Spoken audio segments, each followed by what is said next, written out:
welcome everyone. Today's video is about what's the most efficient, the fastest, or overall the best fingering for diatonic thirds. So diatonic meaning we do not have any chromaticism. So basically instead of going like this, right, you're aware of these types of chromatic scales. They can be major or minor, by the way, so they can also be, of course this would also be a chromatic scale, but no, today we'll look at only diatonic, which means basically we go like this and so on. So of course there is not one fingering that is the best, it's always depending on the situation. And actually the purpose of this video is more to just show you different alternatives. In the end, always look at the specific scenario that you're using it for and whichever suits you best.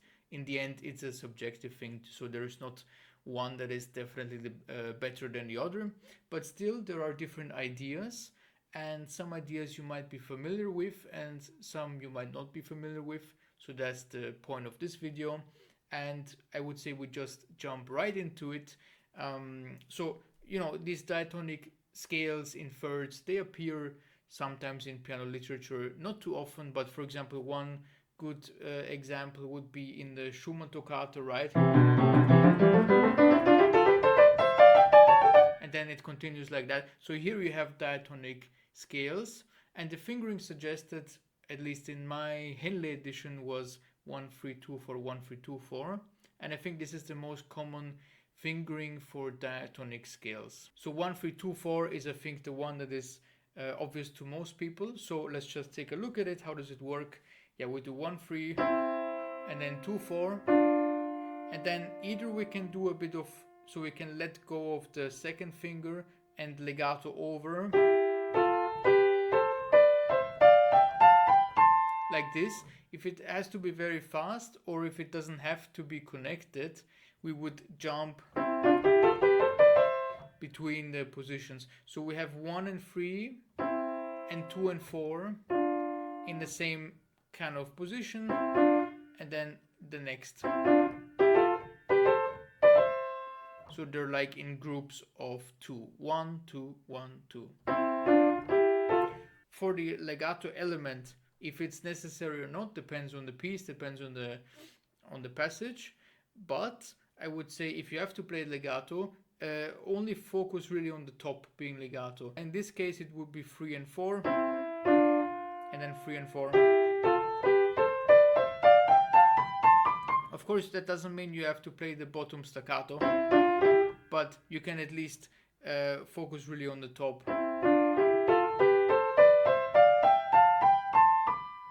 Of course, if you can make the 1 and 2 also legato, that's great.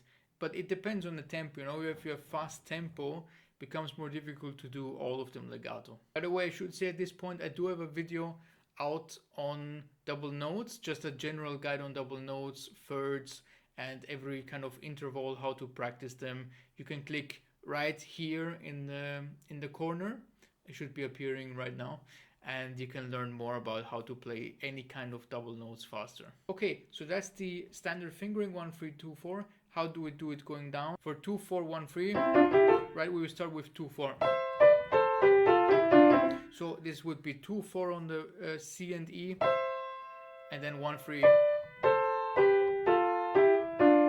And here again different ideas, but the main thing, I guess, if you want to play legato, you want to go over. And you want to have this thumb being the connective element, right? Because if you let go of the thumb, then you get a separation. So the thumb needs to stick a little bit. So you see that when we go down, rather than when going up, it's not anymore the top that is going to be legato and connected, but it's actually the 1 and the 2. Right? So going up and going down, different ideas with the legato, and also you go over like this. There's always two possibilities to do things, either you go over, you go under, but with this fingering here,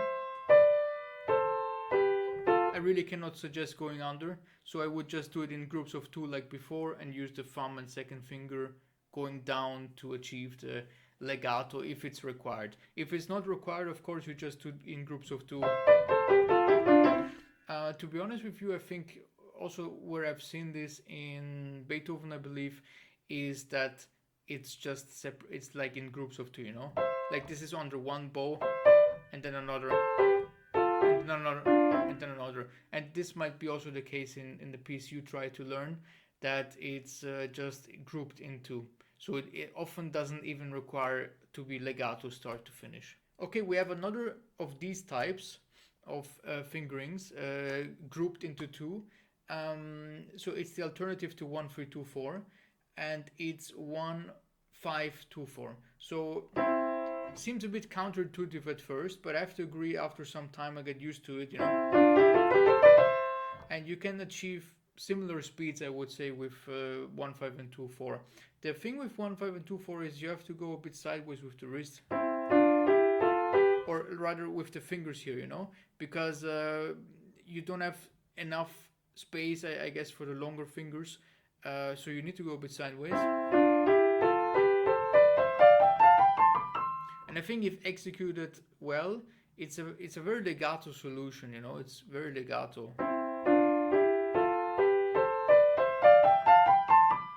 The only problem with this fingering is going down. I've tried both 2-4 as a start.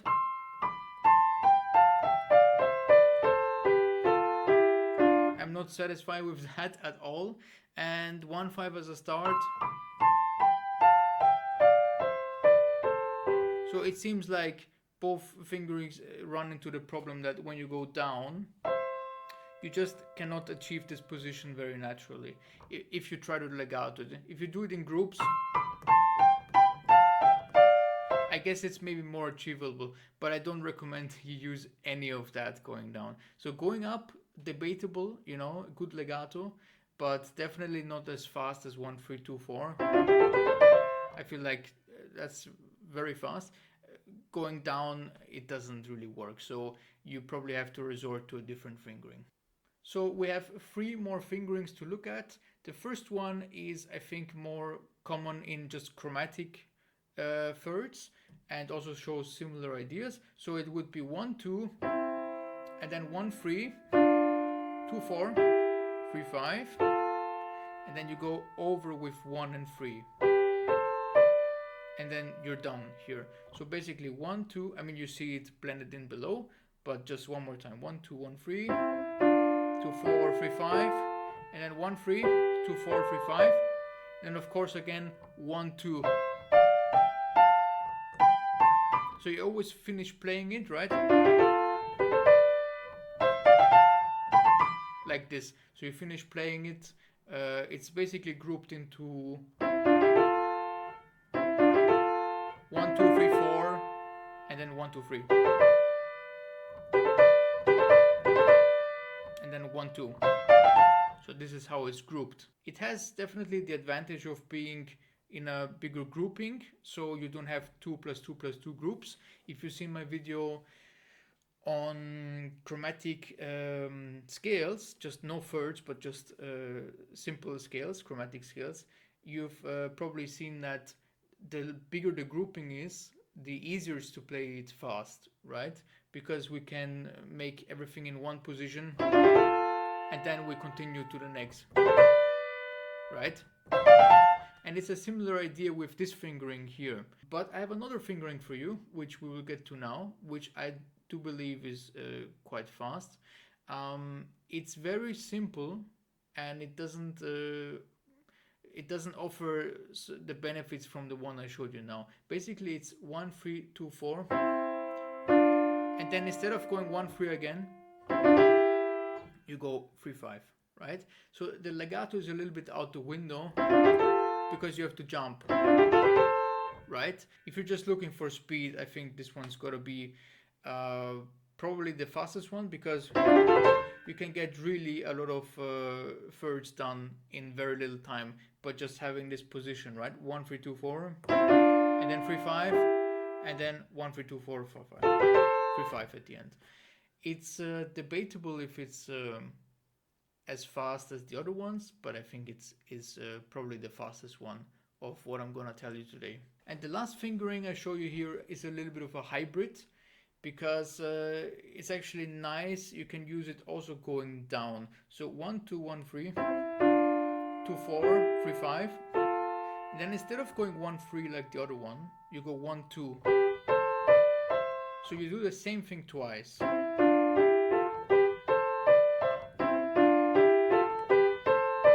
If you want to achieve legato, it needs to happen here on the top. So the fifth kind of has to give way, and the second goes over.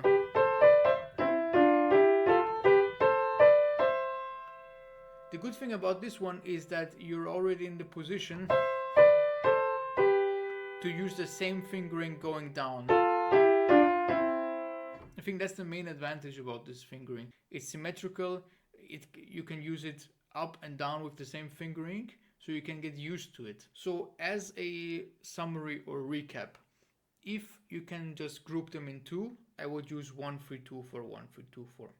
If you're absolutely looking for the fastest speed, probably 1 3 2 4 3 5, because it gives you a good grouping and you can just jump from one to the next and probably get the fastest overall speed. Downside is the legato and the connection between those groups. If you need a good legato fingering which is also offering good speed, I would use the 1 2 1 3 2 4 3 5, going with 1 3 over, and then 1 2, and so on. If you want a fingering that works perfectly up and down the same way, because you want to keep things simple, use the 1 2 1 3 2 4 3 5, and then 1 2 again. This way you have the same fingering going up and down. So thanks for watching this video. I hope it helped. If you have a question, leave a comment. Otherwise, also leave a comment if you enjoyed this video. Leave a like, subscribe, and I'll see you in the next one.